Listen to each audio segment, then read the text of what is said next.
नमस्कार प्रेक्षकांनो, शुभ विवाह या मालिकेच्या आजच्या भागामध्ये आपण बघूया. इथे भूमी म्हणत असते की अपूर्वा, तुला आम्ही गुन्हेगार वाटतो ना ग? मग आम्ही गुन्हेगार असल्याचे पुरावे दे आणि मग आम्हाला गुन्हेगार म्हण. तेव्हा इथे अपूर्वा म्हणत असते की तुमच्या विरोधामध्ये गुन्हेगार असल्याचे पुरावे मिळाले नाही म्हणून तुम्ही गुन्हेगार नाही असं सिद्ध होत नाही. तेव्हा भूमी म्हणत असते, जोपर्यंत एका व्यक्तीच्या विरोधामध्ये गुन्हेगार असल्याचे पुरावे सादर केले जात नाही तोपर्यंत ती व्यक्ती गुन्हेगार आहे असं बोललं जात नाही. आमच्या विरोधामध्ये तुझ्याकडे काही पुरावे आहेत का? जर असतील तर ते सादर कर. आम्ही गुन्हेगार आहोत हे सिद्ध कर आणि त्यानंतरच आम्हाला गुन्हेगार घोषित कर. तोपर्यंत आमच्यावरती हे जे काही बिनबुडाचे आरोप करतेस ना ते करणं बंद कर. तेव्हा अपूर्वा म्हणत असते की होते ना, माझ्याकडे तुम्ही गुन्हेगार असल्याचे पुरावे होते आणि DNA टेस्ट केल्यानंतर ते सिद्धसुद्धा झालं असतं. पण ठीक आहे, आता DNA टेस्ट मॅच झालेली नाही आहे, पण मला पूर्णपणे खात्री आहे की तुम्ही दोघेजणं गुन्हेगार आहात आणि लवकरच मी तुमच्या विरोधात पुरावेसुद्धा गोळा करेन. त्यावेळेला नेमकं काय झालं ते काही माहिती नाही आहे. हे सगळं तुम्ही कसं काय मॅनेज केलंत? तेव्हा भूमी म्हणत असते, अगं आम्ही कशाला मॅनेज करू? तू इतकी मोठी पोलीस ऑफिसर आहेस ना, मग तू शोधून काढ ना की हे सगळं कसं मॅनेज केलं. आम्ही खरं बोलतोय की खोटं? आम्हाला गुन्हेगार सिद्ध करण्यासाठी तू जे काही प्रयत्न करतेस ना, इतके जीव ओतून काम करतेस ना, त्याच्यामध्ये आता अजून थोडी मेहनत कर आणि शोधून काढ की आम्ही खरोखर गुन्हेगार आहोत की नाही. मी तर तुला हेच सांगेन की आमच्या विरोधात कितीही पुरावे गोळा करण्याचा प्रयत्न कर, पण तुझ्या हाती काहीच लागणार नाही, कारण आम्ही गुन्हा केलेलाच नाही आहे. तेव्हा इथे अपूर्वा म्हणते, एक मिनिट, तुमच्या विरोधात पुरावे तर गोळा मी करणारच. या पाण्याने आत्तापर्यंत तुम्ही तुळशीची पूजा करत आलाय ना, हे पाणी तुळशीला देत आलाय ना, या पाण्यासारखं लवकरच तुमच्या हातातून सगळं काही निसटून जाणार, हे मात्र नक्की. त्यानंतर प्रेक्षकांनो, इथे आता भूमी आपल्या रूममध्ये असते. तेवढ्यातच तिथे आकाश येतो. भूमी म्हणत असते, आकाश काय झालं? आपलं काम झालं का? तेव्हा आकाश म्हणत असतो की भूमी, जे आपल्याला हवं होतं ते मी घेऊन आलेलो आहे. हा बघ, हा बघ तो रिपोर्ट, जो अपूर्वा सिद्ध करणार होती की अथर्वच्या DNA बरोबर ही DNA टेस्ट करून ती सिद्ध करणार होती की तो सापळा रागिनी पटवर्धनचा आहे. पण तसं काहीच झालेलं नाही आहे आणि आता मी तसाच सेम डुप्लिकेट रिपोर्ट तयार केलेला आहे आणि हा रिपोर्ट आता ज्या ठिकाणी असायला हवा आहे त्या ठिकाणी तो पोचणारसुद्धा आहे. तेव्हा भूमी म्हणत असते की आकाश, अरे त्या अपूर्वाच्या वागण्याला आळा बसवण्यासाठी आपल्याला हे सगळं करावंच लागणार आहे. तेव्हा आकाश म्हणत असतो, तू मगाशी म्हणाली होतीस ना, ती अपूर्वा तुला काहीतरी म्हणत होती म्हणून, ती तुला तुळशीजवळसुद्धा धमकी देत होती ना की तुझ्या विरोधात पुरावे गोळा करेन म्हणून. तेव्हा इथे भूमी म्हणत असते, हो ना, ती आपल्या हात धुवून मागेच पडलेली आहे. लवकरात लवकर तिला आपल्या विरोधात पुरावे गोळा करून ते सादर करायचे आहेत आणि आपल्याला गुन्हेगार सिद्ध करायचं आहे आणि त्यासाठी ती खूपच जास्त अतोनात प्रयत्न करते. पण आता ठीक आहे, हे पुरावे आता एकदा सगळ्यांच्या समोर आले ना की त्या अपूर्वाच्या वागण्याला थोडा तरी आळा बसेल, असं भूमी म्हणत असते. त्यानंतर प्रेक्षकांनो, भूमी आणि आकाश यांनी ठरवलेलं असतं की आता हा पुरावा योग्य ठिकाणी जाणार. तेव्हा इथे वॉचमन दादा आलेले असतात. तेव्हा अथर्व म्हणत असतो की दादा काय झालं? तेव्हा दादा म्हणत असतात, काही नाही, आपल्या गेटजवळ जो इथे एक बॉक्स आहे त्याच्यामध्ये मला हे लेटर सापडलेत, तेच तुम्हाला द्यायला आलो. तेव्हा तो लेटर आता अथर्वच्या हातात लागतो. अथर्व म्हणतो, काय? पण हे कसं शक्य आहे? तेव्हा इथे आकाश म्हणत असतो, काय झालं अथर्व, मानसी काय झालं? तेव्हा इथे हे लेटर आले आणि ते लेटर बघ कसलं आहे. आकाश म्हणतो, बघ ना तू कसलं आहे ते. तेव्हा अथर्व म्हणतो, अरे ही माझी DNA टेस्ट केले कुणीतरी, तुला कळतंय का? याच्यामध्ये लिहिलं आहे की अथर्व पटवर्धन यांचा DNA त्या सापळ्याबरोबर मॅच झालेला नाही आहे. याचा अर्थ कुठल्या तरी पोलिसांनी माझा DNA केला आहे का? तेव्हा प्रेक्षकांनो, इथे आता मानसीसुद्धा तो आता DNA रिपोर्ट बघते आणि म्हणते, अरे हो, हा तर अथर्वचा कुणीतरी DNA रिपोर्ट केला आहे, पण कुणी केला असेल? तेव्हा आकाश म्हणत असतो, पण इथे DNA टेस्ट करण्याची परवानगी अशी कुणालाच नाही आहे. हां, ही अथॉरिटी पोलिसांकडे असते, पण पोलिसांनी अथर्वकडून असे काही सॅम्पल वगैरे घेतले होते का? तेव्हा अथर्व म्हणतो, अजिबात नाही. आणि माझी DNA टेस्ट का करण्यात आली आहे? मी तर कुठल्याही गुन्ह्याबरोबर सामीलसुद्धा नाही आहे. तेव्हा इथे मानसी म्हणते, हो ना, अथर्वकडे कुठलाही पोलीस इथे DNA सॅम्पल घेण्यासाठी आलाच नव्हता. तेव्हा प्रेक्षकांनो, इथे आकाश म्हणत असतो, 1 मिनिट अथर्व, तू पॅनिक होऊ नकोस. आपण एक काम करूया, आपण अपूर्वाला सांगूया ना हे सगळं. अपूर्वा शोधून काढेल. ती पोलीस ऑफिसर आहे ना, ती या सगळ्याच्या मुळाशी जाईल. तेव्हा इथे आकाश म्हणतो, बलदेव जरा बाहेर ये रे, इकडे हॉलमध्ये ये. बलदेव म्हणतो, काय झालं आकाश? तेव्हा आकाश म्हणत असतो की बलदेव, अरे आपल्या अथर्वचा कुणीतरी DNA रिपोर्ट केला आहे आणि त्याला यातलं काहीच माहिती नाही आहे. तेव्हा इथे बलदेव म्हणतो, काय? पण असं कसं त्याला कुणीही काही न सांगता इथे DNA टेस्ट केली असेल? तेव्हा प्रेक्षकांनो, आकाश म्हणतो की तू एक काम करतोस का? अपूर्वाला इथे बोलावून घे आणि अपूर्वाला सांग, ती नक्कीच या सगळ्याचा शोध घेईल. DNA टेस्ट नक्की कुणी केली आहे ना, हे आपल्याला कळेल. तेव्हा इथे अथर्व म्हणतो, अरे पण का? माझी DNA टेस्ट जर केली आहे तर मला सांगायला नको का? मला अंधारात ठेवून अशी टेस्ट कुणी केली असेल? तेवढ्यातच प्रेक्षकांनो, अपूर्वाला बोलावलेलं असतं. अपूर्वा घरी येते आणि म्हणते, बलदेव काय झालं? इतकं घाईघाईने का मला बोलावलं आहे? तेव्हा बलदेव म्हणतो, अगं अपूर्वा, हे बघ ना, हे बघ. अगं अथर्वचा कुणीतरी DNA रिपोर्ट केला आहे आणि त्याला यातलं काहीच माहिती नाही आहे की नक्की DNA टेस्ट कुणी केली आहे ते. अथर्वला काहीच माहिती नाही आहे यातलं. तेव्हा प्रेक्षकांनो, अपूर्वा आता घाबरलेली असते. अपूर्वा तो DNA रिपोर्ट बघते आणि म्हणत असते की अरे देवा, हा DNA रिपोर्ट इथे कुणी पाठवला? हा DNA रिपोर्ट तर घरी कुणी पाठवूच नका असं मी आधीच सांगितलं होतं. आणि महत्त्वाची गोष्ट म्हणजे लॅबवालेसुद्धा हा DNA रिपोर्ट घरी पाठवणार नाही. मग हे कारस्थान कुणी केलं असेल? तेव्हा प्रेक्षकांनो, इथे आता सगळेजण टेन्शनमध्ये असतात. अपूर्वा म्हणत असते की अथर्वचा DNA रिपोर्ट हा कुणी तयार केला आहे? बलदेव म्हणतो, अपूर्वा अगं आम्हाला पण माहिती नाही आहे आणि अथर्वला सुद्धा माहिती नाही की त्याने कुणाला इथे DNA टेस्ट करण्यासाठी सॅम्पल वगैरे दिलेत आणि म्हणून आम्ही तुला इथे बोलावून घेतलं. अपूर्वा, अगं पण DNA टेस्ट करण्याची अथॉरिटी फक्त पोलिसांकडे असते ना? मग ही अथॉरिटी कुणी बजावली असेल? कुणी बरं हा DNA रिपोर्ट केला असेल? तेव्हा मानसी म्हणत असते, जर तसं असेल तर मग अथर्वकडे कुठलाही पोलीस ऑफिसर DNA सॅम्पल घेण्यासाठी आला नव्हता. अथर्वचा कशाशीही संबंधसुद्धा नाही आहे. त्याचं काम बरं आणि घर बरं. मग कुणी बरं ही DNA टेस्ट केली असेल? मला असं वाटतंय अपूर्वाताई, ही DNA टेस्ट तुम्ही तर केलेली नाही आहे ना? कारण अथॉरिटी जर पोलिसांकडे असेल, मग तुम्हीसुद्धा पोलीस ऑफिसर आहात ना? आईंच्या केसवरती काम करताय. मग ही DNA टेस्ट तुम्ही तर केलेली नाही आहे. तेव्हा इथे अपूर्वा म्हणत असते, नाही नाही, अगं काय बोलतेस हे मानसी? मी तसं काहीच केलेलं नाही आहे. मी कशाला DNA टेस्ट करू? तेव्हा इथे मानसी म्हणते, ताई तू काहीही म्हण, मला संशय अपूर्वा ताईंवरतीच आहे. बाकी कुणीही असं कृत्य करणारच नाही. तेव्हा इथे अथर्वसुद्धा म्हणत असतो, नाहीतर काय? हे बघा अपूर्वाताई, खरं खरं सांगा, तुम्हीच माझी DNA टेस्ट केली आहे ना? तेव्हा इथे अथर्वला सुद्धा कळलेलं असतं, हे कारस्थान अपूर्वाचंच असू शकतं. बाकी कुणीही हे कारस्थान करू शकत नाही. तेव्हा अपूर्वा म्हणते, तुम्ही दोघेजणं माझं नाव का घेताय? मी खरंच सांगतेय ना, मी काही नाही केलंय. अपूर्वा आता खोटं बोलत असते. आपला गुन्हा लपवण्याचा प्रयत्न करत असते. तेव्हा इकडे मानसी आणि अथर्व म्हणत असतात की हे कारस्थान अपूर्वा तुझंच आहे. तूच माझी DNA टेस्ट केलेली आहेस. बाकी ती हिंमत कुणामध्येच नाही आहे. आणि जर माझी DNA टेस्ट करायची होती तर सॅम्पल घेत असताना मला सांगण्यात का आलं नाही आहे?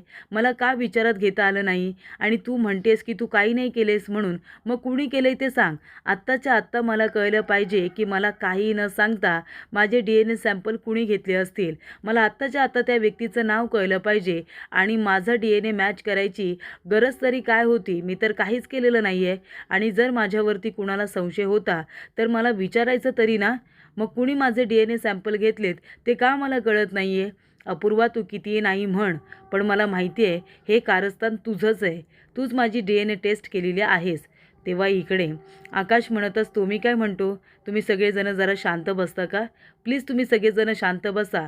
हे बघ, मला काय वाटतं अथर्व, जर इथे अपूर्वाने ही DNA टेस्ट केली असेल आणि ती जर म्हणते की तिने नाही केली, मग आपण आता काय बोलायचं? तिच्यावरती आपण इथे नाव तर घेऊ शकत नाही ना. मग आपण एक काम करूया, आपण जाऊया आता पोलीस स्टेशनला, कमिशनर साहेबांना जाऊन भेटूया. कमिशनर साहेब माझ्या ओळखीचे आहेत. मी त्यांना जाऊन सांगतो की इथे अथर्वचे कुणीतरी DNA सॅम्पल घेऊन त्याचा DNA रिपोर्ट तयार केला आहे. मी विचारेन ना त्यांना, त्याच्यामुळे तू काळजी करू नको. ते लगेचच शोधून काढतील की तुझी DNA टेस्ट कुणी केली आहे ते, ठीक आहे ना? तेव्हा प्रेक्षकांनो, आता सगळेजण कमिशनर साहेबांकडे जायला निघालेले असतात. तेव्हा प्रेक्षकांनो, इथे आता अपूर्वा घाबरलेली असते. अपूर्वा म्हणते की अरे देवा, हे सगळेजण जर कमिशनर साहेबांकडे गेले तर हे प्रकरण माझ्या अंगाशी येईल आणि काही झालं तरीसुद्धा मला या प्रकरणामध्ये आता अडकायचं नाही आहे. मला या केसच्या मुळाशी जायचं आहे आणि त्यासाठी हे लोक आता कमिशनर साहेबांकडे जाता कामा नये. तेव्हा इथे सगळेजण जात असताना आता अपूर्वा म्हणत असते, एक मिनिट, तुम्ही प्लीज कुठेही जाऊ नका. मी तुम्हाला सांगते, ही DNA टेस्ट मीच केली होती. कारण मला रागिनी पटवर्धन यांच्या केसचा अभ्यास करायचा आहे, म्हणून मला अथर्वची DNA टेस्ट करावी लागली. कारण मला एका टाकीमध्ये सापळा सापडलेला आहे आणि तो सापळा रागिनी पटवर्धनचा असल्याचा मला संशय होता आणि मला ती शहानिशा करायची होती. म्हणून मी अथर्वच्या रूममध्ये गेले आणि त्या राऊंडरमधून त्याचे केसांचे सॅम्पल मिळवले आणि ते मी लॅबला पाठवले आणि त्या डेथ बॉडीबरोबर, त्या सापळ्याबरोबर मी इथे अथर्वचे आणि त्याचे DNA सॅम्पल मॅच करण्याचा प्रयत्न केला. मी त्यांचा DNA रिपोर्ट तयार करण्याचा प्रयत्न केला, पण तो मॅच नाही झाला. तेव्हा इथे मानसी म्हणते, काय काय हो तुम्ही असाल? म्हणजे एकाच घरामध्ये राहून तुम्ही या गोष्टी लपवून ठेवता? प्रत्येक ठिकाणी प्रत्येक वेळेला तुम्ही इथे संशयाच्या वृत्तीनेच बघता का? तेव्हा प्रेक्षकांनो, इथे अथर्व म्हणत असतो, आणि जर तुम्हाला DNA टेस्ट करायची होती तर मला विचारलं का नाही? मला विचारून का सॅम्पल कलेक्ट केले नाही, सांग बरं? तेव्हा मानसी म्हणत असते, हे बघा अपूर्वाताई, तुम्ही खूप चुकीचं वागलाता. प्रत्येक ठिकाणी तुमची ही पोलीसगिरी चालणार नाही, कळलं का? तेव्हा अपूर्वा म्हणते, हो मी हे केलं कारण मला जो सापळा सापडला तो रागिनी पटवर्धनचा आहे असं मला वाटलं होतं. त्याची खात्री करण्यासाठी मी इथे DNA सॅम्पल कलेक्ट करून DNA रिपोर्ट तयार केला, पण तो निगेटिव्ह आला. पण मला पूर्णपणे खात्री आहे की नक्कीच काहीतरी गडबड झाली. रागिनी पटवर्धन या परदेशात गेलेल्या नाही आहेत, त्यांचा कुणीतरी खून केला आहे आणि मला असं वाटतं आकाश आणि भूमी या दोघांनी मिळून इथे आता रागिनी पटवर्धनचा खून केला आहे असं आता ही सांगत असते. तेव्हा प्रेक्षकांनो, अपूर्वाने आता सगळ्यांच्या समोर सांगितलेलं असतं की तिला भूमी आणि आकाश यांच्यावरती संशय आहे की त्या दोघांनी मिळून रागिनी पटवर्धनला मारून टाकलेलं आहे. तेव्हा बलदेव म्हणतो, एक मिनिट अपूर्वा, एक मिनिट, काय बोलतेस काय तू हे? तू आकाश आणि भूमी यांच्यावरती संशय घेतेस? ते लोक कधीच कुणाला मारू शकत नाही. रागिनी पटवर्धनने त्यांना आधीसुद्धा खूप वेळा मारण्याचा प्रयत्न केला, पण त्यांनी कधीच तिला मारण्याचा विचारसुद्धा केला नाही आणि हे मला माहिती आहे. तेव्हा इथे मानसी म्हणते, अपूर्वाताई, तुम्ही विनाकारण ताई आणि भाऊजींवरती आरोप करताय हा. त्या दोघांवरती तुम्ही जर असे आरोप केलेत ना तर ते मी अजिबात खपून घेणार नाही. तेव्हा अथर्व म्हणतो, नाहीतर काय, हे बघा ताई, तुम्ही उगाच आकाश आणि भूमीला बोलू नका. ते दोघे खरंच खूप चांगले आहेत, ते कधीच कुणाचा खून नाही करू शकणार, कळलं का? तेव्हा प्रेक्षकांनो, बलदेव म्हणत असतो की अपूर्वा, तुझं हे वागणं मला अजिबात आवडलेलं नाही आहे. भूमी, आकाश, अपूर्वाच्या वतीने मी तुमची माफी मागतो. प्लीज प्लीज मला माफ करा आणि तिलासुद्धा. अपूर्वा जी वागली तुमच्याबरोबर, ज्या पद्धतीने बोलली, ते अत्यंत चुकीचं आहे, हे मला कळलेलं आहे. तेव्हा प्रेक्षकांनो, इथे आता बलदेव हा भूमी आणि आकाश यांची माफी मागत असतो. कारण का, अपूर्वा जे काही बोललेली आहे ते चुकीचं आहे हे त्याला कळलेलं असतं. तेव्हा प्रेक्षकांनो, इथे आता भूमी किचनमध्ये काम करत असते. तेवढ्यातच तिथे अपूर्वा येते. कारण तिला माहिती असतं की इथे जे DNA रिपोर्ट घरी आलेत ते भूमी आणि आकाश यांनी मुद्दामून सगळ्यांच्या नजरेत आणलेले आहेत. ही गोष्ट आता कळलेली असते, ती म्हणजे अपूर्वाला. तेव्हा ती अपूर्वा किचनमध्ये येते आणि भूमीला म्हणत असते की वा भूमी वा, आणि ती टाळ्या वाजवून तिचं कौतुक करते आणि म्हणते की खूपच हुशारीने तू ते DNA रिपोर्ट घरपर्यंत आणलेस हा, आणि मानसी आणि अथर्वच्या नजरेत आणलेस. कारण तुला खात्री होती ना, जेव्हा ते दोघे जण ते रिपोर्ट बघतील तेव्हा सगळ्यात आधी माझंच नाव पुढे येईल म्हणून, असं तुला माहिती होतं ना? तेव्हा इथे भूमी म्हणत असते, मग आता काय करणार? खरं तर मी काहीच केलेलं नाही आहे गं, ते रिपोर्ट मी नाहीच आणलेत. तेव्हा अपूर्वा म्हणते, हो का? ते DNA रिपोर्ट जर तुम्ही घरपर्यंत नाही आणलेत तर कुणी आणलेत? मला माहिती आहे, सगळ्यांच्या समोर मला एक्सपोज करण्यासाठी तुम्ही मुद्दामून ते रिपोर्ट सगळ्यांच्या समोर आणले. इथे मानसी आणि अथर्व हे दोघे जण माझ्यावरतीच नाव घेतील हे तुम्हाला आधीपासूनच माहीत होतं ना? तेव्हा इथे भूमी म्हणते, "काय करणार अपूर्वा? कधी-कधी तू खेळ खेळतेस, मग तुला प्रत्युत्तर देण्यासाठी आम्हाला सुद्धा खेळ खेळावा लागतो अगं. काय करणार मग आता?" तेव्हा इथे अपूर्वा म्हणत असते, की "तुम्हाला काय वाटतंय? हे सगळं करून तुम्ही मला गप्प कराल असं वाटतंय तुम्हाला? आधी तर मला फक्त संशय होता, की तुम्ही रागिनी पटवर्धनचा खून केलाय. आता तर मला खात्रीच पटलेली आहे. कारण का? तुम्ही मला ती खात्री पटवून देण्यासाठी प्रयत्न करताय. म्हणजे बघा ना, मी इथे तुमच्या विरोधात पुरावे गोळा करते आणि तुम्ही केलेला गुन्हा लपवण्यासाठी मला इथे गप्प करण्यासाठी सगळ्यांच्या समोर तुम्ही मला एक्सपोज करताय. बरोबर ना? माझा डाव हाणून पाडण्याचा प्रयत्न करताय. याच्यावरून ही गोष्ट सिद्ध होते, की तुम्ही गुन्हेगार आहात आणि तुम्ही तुमचा गुन्हा लपवण्यासाठी, मला गप्प करण्यासाठी माझ्यावरती कुटुंबाच्या बाजूने दबाव टाकण्याचा प्रयत्न करताय. असंच होतंय ना? तुम्ही माझ्यावरती दबाव टाकण्याचाच प्रयत्न करताय. तेव्हा इथे लगेचच भूमी म्हणत असते, "तसं तुला वाटतंय गं, तू पोलीस ऑफिसर आहेस की नाही? मग असे पुरावे सादर कर, त्याच्यावरून हे सिद्ध होईल की मी गुन्हेगार आहे म्हणून. तेच तर हवंय ना तुला? मग तू तुझं काम कर, मी माझं काम करेन. कसं आहे ना अपूर्वा, आम्हाला गुन्हेगार सिद्ध करण्यासाठी तू जी काही दिवस-रात्र मेहनत करतेस ना, तुझी ती इच्छा कधीच पूर्ण होणार नाहीये." तेव्हा इथे अपूर्वा म्हणते, "हो का? ते योग्य वेळ आल्यानंतर कळेलच. आता तुला वाटत असेल की तू जिंकलेस म्हणून, पण लवकरच तुमच्या विरोधात असे काही ठोस पुरावे सादर करेन ना, तेव्हा तुमच्याबरोबर बोलत घरामध्ये उभी राहणार नाही, तर तुम्हाला पोलीस स्टेशनमध्ये घेऊन जाईन आणि मग गुन्हेगारांसारखी तुमची चौकशीसुद्धा करेन." तेव्हा भूमी म्हणत असते, की "अपूर्वा, तुझं हे स्वप्न आहे ना, मला वाटते स्वप्नच राहणार आहे. खरंच सांगते मी. तू इथे आम्हाला गुन्हेगार सिद्ध करण्याचा प्रयत्न करतेस, की आम्ही इथे रागिनी पटवर्धनचा खून केलाय. अगं, पण रागिनी पटवर्धन जिवंत आहेत आणि त्या परदेशात आहेत." तेव्हा अपूर्वा म्हणते, "मला पूर्णपणे खात्री आहे, की त्या परदेशात गेलेल्याच नाहीयेत. त्या इथे इंडियामध्ये होत्या आणि तुम्ही दोघांनी मिळून त्यांना मारून टाकले आणि ते मी लवकरच सिद्ध करेन. खरं तर ते मी कालच सिद्ध केलं असतं, पण ते DNA रिपोर्ट मॅच झाले नाहीयेत ना, म्हणून वाचलात तुम्ही. मला कितीही गप्प करण्याचा प्रयत्न करा, पण मी शांत राहणार नाहीये." भूमी म्हणते, "ठीक आहे, तू आमच्या विरोधात पुरावे गोळा करण्याचा प्रयत्न कर.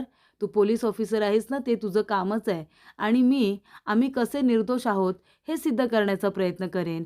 मग तर चालेल ना?" तेव्हा इथे अपूर्वा म्हणत असते, की "काहीही म्हण तू भूमी, अगदी काहीही म्हण, पण तुम्ही दोघेजण खूप धीट आहात ना. गुन्हा करूनसुद्धा इतकी वर्ष तो लपवण्याचा अगदी व्यवस्थित प्रयत्न केलात. पण आता तुमच्या आयुष्यात आहे ना, अपूर्वा आली अपूर्वा. अपूर्वा तुम्हाला सहजासहजी शांतपणे जगू देणार नाही. लवकरात लवकर तुमच्या विरोधामध्ये असे काही पुरावे गोळा करेन ना, जे कोर्टात सादर केल्या-केल्या तुम्हाला शिक्षासुद्धा होईल. रागिनी पटवर्धन परदेशात न जाता ती इंडियामध्येच आहे आणि तिचा खून तुम्ही केलाय, हे लवकरच सिद्ध करण्यासाठी मला जास्त वेळ लागणार नाहीये." तेव्हा इथे भूमी म्हणते, "ठीक आहे, ऑल द बेस्ट. तुला वाटतंय ना, की आम्ही गुन्हेगार आहोत? मग तसे पुरावे गोळा कर आणि मग आम्हाला अरेस्ट करून घेऊन जा." आणि त्यानंतर प्रेक्षकांनो, अपूर्वा आता तिथून निघून गेल्यानंतर भूमी आपल्या मनामध्ये म्हणत असते, की "अपूर्वा, तुला खूपच जास्त घाई लागली आहे ना, आम्हाला गुन्हेगार सिद्ध करून जेलमध्ये टाकायची. पण मी आत्ता तुला सांगते, तू किती आणि काहीही प्रयत्न कर, पण आई योगेश्वरी आमच्या पाठीशी आहे आणि महत्त्वाची गोष्ट म्हणजे आम्ही दोघेजण एकमेकांच्या बरोबर आहोत. एकमेकांना आम्ही साथ देणार. तू आमच्या विरोधामध्ये पुरावे गोळा कर. आम्ही एकमेकांना इथे बाहेर काढण्याचा प्रयत्न करू. कारण आम्ही कुठलाही गुन्हा केलेला नाहीये." असं प्रेक्षकांनो भूमीने आता स्पष्टपणे अपूर्वाला सांगितलेलं असतं. तेव्हा अपूर्वा गेल्यानंतर भूमी आपल्या मनामध्ये म्हणते, की "तू जे काही स्वप्न बघतेस ना आम्हाला जेलमध्ये टाकण्याचं, तुझं ते स्वप्न कधीच पूर्ण होणार नाहीये अपूर्वा." असं इकडे आता भूमी म्हणालेली असते. अपूर्वाच्या मनामध्ये सुद्धा भूमी आणि आकाश यांच्याबद्दल आता जो राग असतो, तो आता खूपच जास्त पराकोटीला गेलेला असतो. तर भूमीने ठरवलेलं असतं, की अपूर्वा कितीही रागाने बोलली, कितीही अग्रेसिव्ह झाली आमच्या विरोधामध्ये पुरावे गोळा करण्यासाठी, तरीसुद्धा मी तिला हसतमुखानेच उत्तर देणार. कारण मला माहिती आहे, ती आता खूपच जास्त फ्रस्ट्रेट झालेली आहे. तिचा एक डाव आपण हाणून पाडलेला आहे ना, त्यामुळे आता ती गप्प बसणार नाही आहे.